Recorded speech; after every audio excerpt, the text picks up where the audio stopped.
Students, आज हम लोग सीखेंगे कि कैसे कोई भी ग्राफ देख के आप बता सकते हो ये फंक्शन है या नहीं है। ठीक है, और किसकी हेल्प से करेंगे? वर्टिकल लाइन की हेल्प से। इसीलिए इसको बोला जाता है vertical line test for a function. जैसे कोई ग्राफ आपके पास दिया हुआ है, फॉर एग्जांपल अगर आपके पास ऐसा ग्राफ दिया हुआ है कि इस तरह से, लाइक अपवर्ड पैराबोला, ठीक है, या आप अपवर्ड के बजाय आप राइट हैंडेड पैराबोला, या कोई सर्कल ले लो, सर्कल, एलिप्स, कुछ भी, मतलब किसी भी तरह का ग्राफ हो, लाइक ऐसे कुछ भी हमने ग्राफ ले लिया, जैसे सपोज ये 1 2 कोई पॉइंट आपको दिया हुआ है, लाइक इस तरह से ग्राफ जा रहा है, इस तरह से।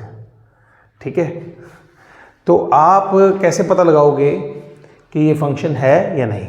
सिर्फ वर्टिकल लाइन खींचनी है आपने। जैसे वर्टिकल लाइन खींची, ठीक है, plot the vertical line.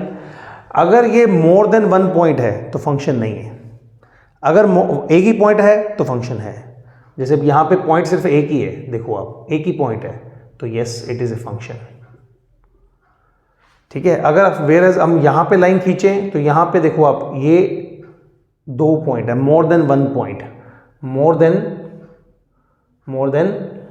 1 point, more than 1 point मतलब नॉट ए फंक्शन। अब अगर इसकी बात करें तो क्या होगा, देखो, अगर ऐसे वर्टिकल लाइन ही खींचनी है, हॉरिजॉन्टल लाइन नहीं खींचनी, वर्टिकल लाइन खींचनी है, क्या हो रहा है? More than 1 point, not a function. More than 1 point, not a function. What about this, it's a function. ठीक है, एक क्वेश्चन आपके लिए, अगर आप बनाओ तो ये फंक्शन है या नहीं, ये आपने बताना है। Thank you.